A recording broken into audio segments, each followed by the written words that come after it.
Yeah. What's up? Welcome to my channel, A-List Shipping Hug and stuff. What's up? Ugh. Yeah, welcome to this blank screen. This is only due to the fact that my camera on the back end is broken. Now you might not even see a blank screen and stuff like that if I do find a way to edit a non-blank screen. Hopefully I can edit in a picture of Neji Hyuga from Naruto. Did I say that right? Did it sounded like I said Hyuga?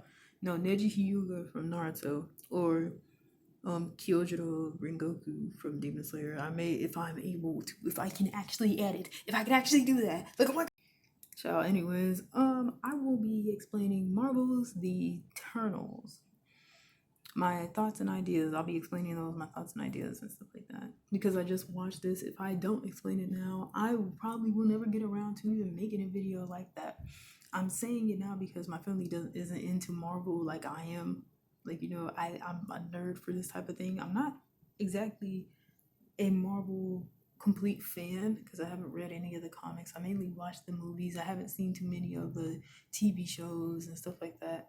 I'm getting around to it though. I have all summer, so may as well. And I have all summer, so may as well make a video about it. So yeah. So with this movie, I'll be explaining the main characters. There are, I think, a total of 10, either 9 or 10 characters. Hopefully I remember them off bat. I may get it wrong. So correct me if you want to in the comics, but don't hate on me because damn, I know I just watched this movie. I could easily look it up right now, but nah, I'm good. I'm just gonna try to remember. Okay, let's go. Off the top of the rip, let's go. Okay, so we have Druid, we have Makari, we have Thena, we have Gilgamesh, we have Cersei, we have Icarus, we have Ajax, we got Fastos, we got Sprite, we have Kingo, and I think that's it. I think I did well. I think I did really well. I may be missing one character. I think I did well. That was 9, I think. I haven't had math class in a while, so I'm rusty. But anyways and stuff like that. Those are the main characters. They are called Eternals because it's literally what they are. They live for thousands of years. Like, they are beings in and of themselves made by even more ancient beings. But this is going to be a spoiler video. I may as well just explain right away what they truly are. They are essentially robots from space.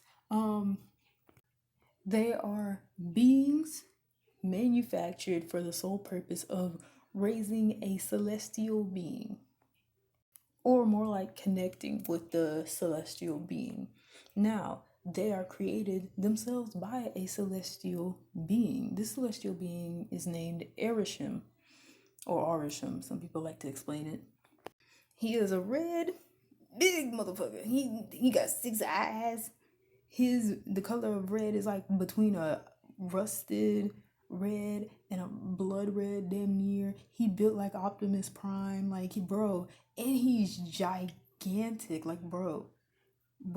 There's beings even bigger than him, surprisingly, but he is big. Just to explain how he is, I would show a picture if I could edit. Like, nah. Side note, editing may not even be that hard. I'm joking with this editing thing. I could basically learn, but however, it's like,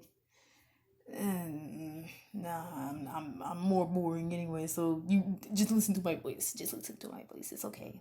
It's okay.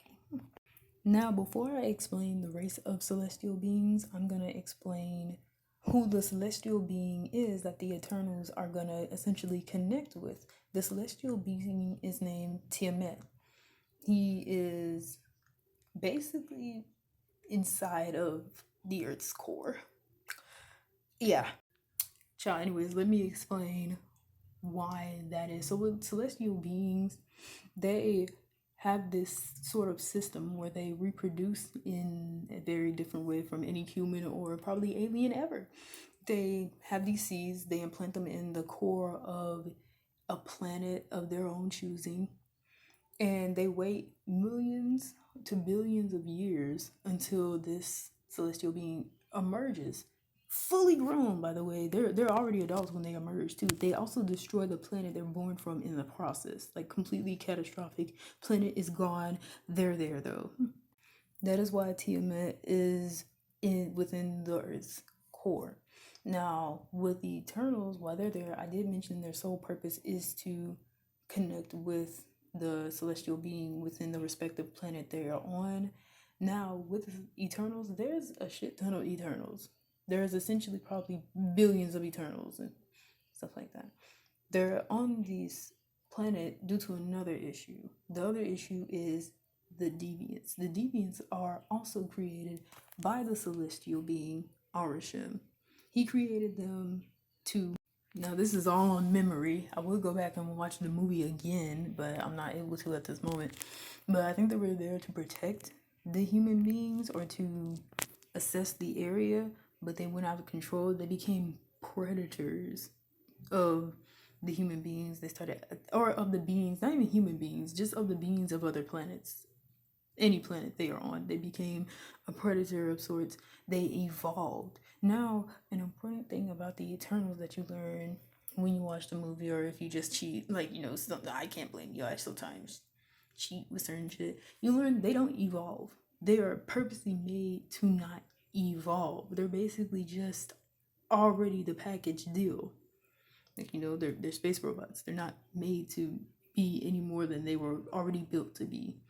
However, with the deviants, it is different. You see in the film, if you do watch it, or if you see in some spoilers or videos, they garner some energy from celestial beings. And they are the only ones who, not celestial beings, oh my gosh. I had it. See, this is why people write down what they're trying to think. Oh my god. What they're trying to say. Ugh. But no, they garner the energy from the Eternals. They have these kind of tendril things. They poke it into the skin, basically the quote unquote bloodstream of an Eternal, and basically drain their essence and put it within themselves. That's how deviants are able to kill Eternals. They are the only beings that are able to kill Eternals. I kept thinking, like, oh my gosh, is the Eternal gonna die from another Eternal? That's a spoiler too, but no, I don't think Eternals can kill other Eternals, technically. Not by themselves. I think they really do need deviants if they are trying to kill another Eternal. They can't kill each other, but deviants can kill them. So yeah, as shown in the film, Now this is a lot of backstory. This is a 7-minute long ass backstory. This is like the introduction. I should be explaining the film, but this is like the introduction, so bear with me. But yeah, deviants were there to help the beings on the respective planets. They got out of control, started eating the beings on that respective planet, started becoming the predators. And so the Eternals are set there to handle that issue. They're supposed to exterminate the deviants because they're going sicko mode. They're doing too damn much, basically. Now, with this in mind, I have decided to change the direction of this thing. This is going to be spoilers. These are still my thoughts, but it feels like I'm more so explaining the entirety of the movie. I just wanted to explain some background because I love finding this out because I don't read the comics like Talking With, so it's good to find this out, and that the movie was so easy to understand that it just lets you know the lore of it. Like, I like how easy it was to understand it. But yeah. Because you think a movie would, like, let you know, but some movies it's like, damn, I have to look up sources in order to find out even, like, a scene of a movie. But this one was very easy to understand. Marvel movies are generally easy to understand, at least for me. But yeah. So let's go into my thoughts. That was some sort of background. Let's go into my thoughts. I'll be explaining some scenes, but not all of them, like I tried to with the introduction. So my thoughts on the first one, I love the fact that many of the tales that you hear of, like tales, the Epic of Gilgamesh, like, literally one of the characters is named Gilgamesh. Yes, it's that Gilgamesh. His story was created by another Eternal named Sprite. They had basically been in Babylon, Mesopotamia, just to name a few. Those are not the only places, but they've been in various places around the earth and things like that. But one of the first tales that like grasped my mind was Epic of Gilgamesh, and it was made by Sprite, telling the story of one of the Eternals. So yes, I like this idea that basically is just one of the many examples of where many mythology comes from these people, these gods among men. Even though they're technically robots among space, I feel as though they were built to match the appearance of human beings. They're probably made this way too on other planets, like to match the appearance, the amount of arms and legs and stuff like that. In many other planets, just they were made to match it. But in many of the instances, there's one scene in the film, Cersei, after one of the Eternals actually dies. That's a spoiler. I'm all off the bait, but one of the Eternals talks to Erishim, the celestial being, and he basically shows her that there are a crap ton of other Eternals. There are like thousands, millions, probably billions Eternals that are manufactured in space. Now, I should have explained this in the introduction. They did not know they were robots from space. They actually thought they were from a place called Olympia. If that sounds familiar, it's supposed to, because you heard of Olympus. One of the gods is named Athena. Yes, Athena, not but without the A. But yeah, with this in mind, it lets you know that they have memories or information implanted into their minds. They're basically lied to from the moment they awaken. They're born to not evolve, so they're basically born already fully adults, already fully capable. Like, they can battle at any moment. They already have their powers. They're born grown already. So yeah, so they have these memories that are taken away from them each time they successfully do the mission that they were assigned to do, which is awaken the celestial being or connect with the celestial being and take out the deviants on their respective planet. Their memories are not, I said erased, didn't I? Oh my gosh. They're erased. They're taken from their mind and put in a safe place. So yeah. Her finding this out, Cersei, one of them, I'm also going to say her powers afterwards, but her finding this out, she was of course heartbroken, because it's like, how would anyone feel if they're told that they are not organic? They're literally just robots. They weren't ever like younger. They were always fully grown. They never had any baby pictures. They don't really even have like much of memory, because their memory is taken by the time they reawaken. They're basically like, they're slaves. They're essentially slaves, to be honest with you. But like, they're soldiers. I'm gonna explain it more like that. They're soldiers who are given a task and their memories are taken away from them. They basically have to blindly oblige, or they think they have to. No one would feel good about that. So, let me get into the character of Cersei for this. Cersei, her power is to basically change the structure in the actual object, essentially. So let's say we have a towel. I would show you the towel if my camera was not broken. We have a white towel. She touches it, it turns into regular lined paper. That's her power. She touches a red bus in the movie and it turns into roses. The whole thing turns into roses. The size of the bus also, it turns into like the shape and size of the bust, and it turns into roses, and then it falls. That's her power. She can change the physical property of an object. I don't know why I couldn't explain that beforehand. Oh my gosh, what is with me? Her battle outfit is green.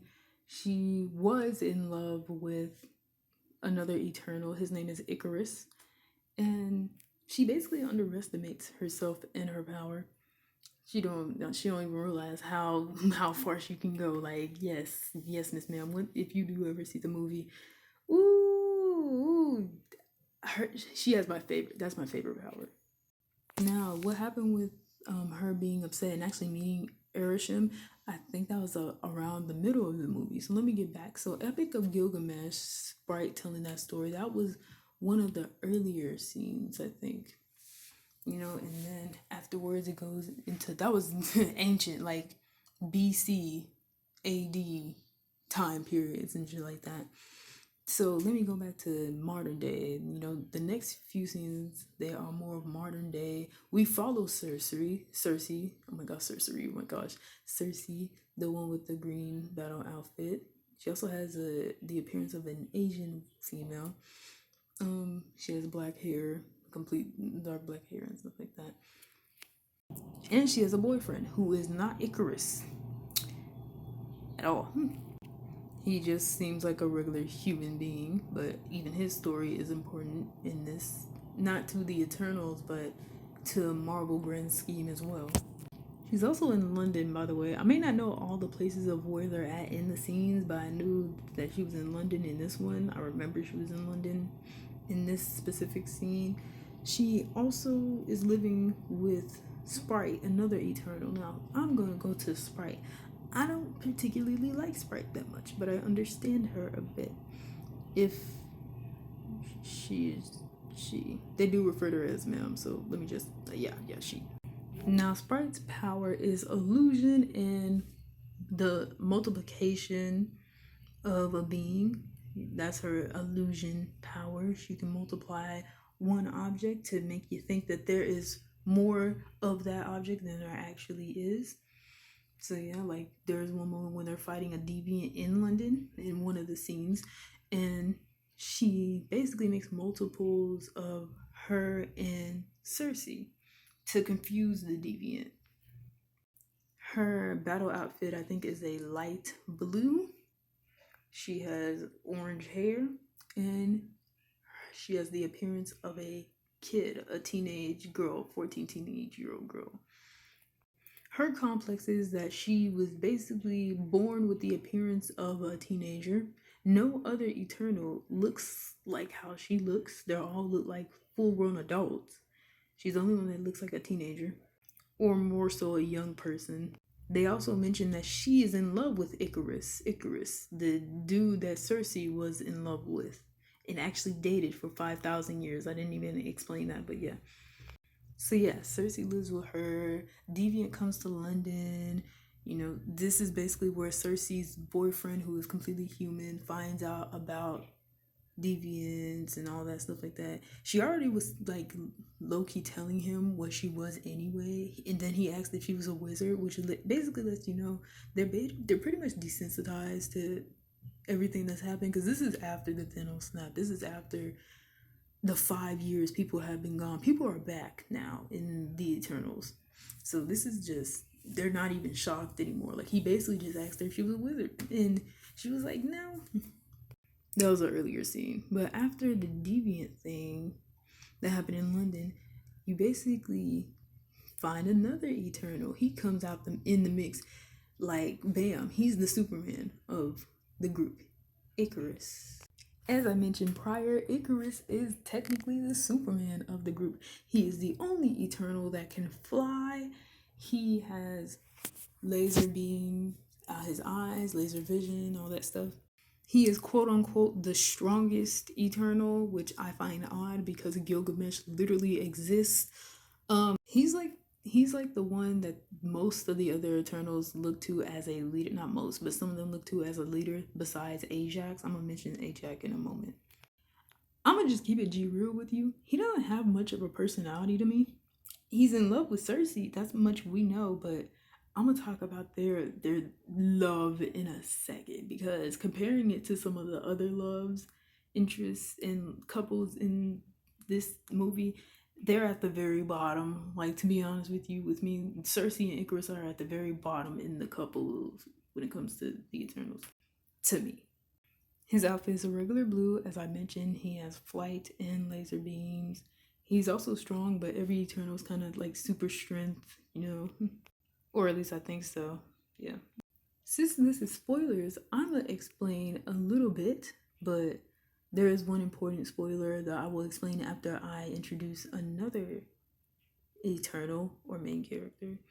But with his, he basically believes that they should keep following what Arashim is saying. They should follow what the Celestials are saying and raise up Tiamat, despite the fact that it will destroy the planet Earth.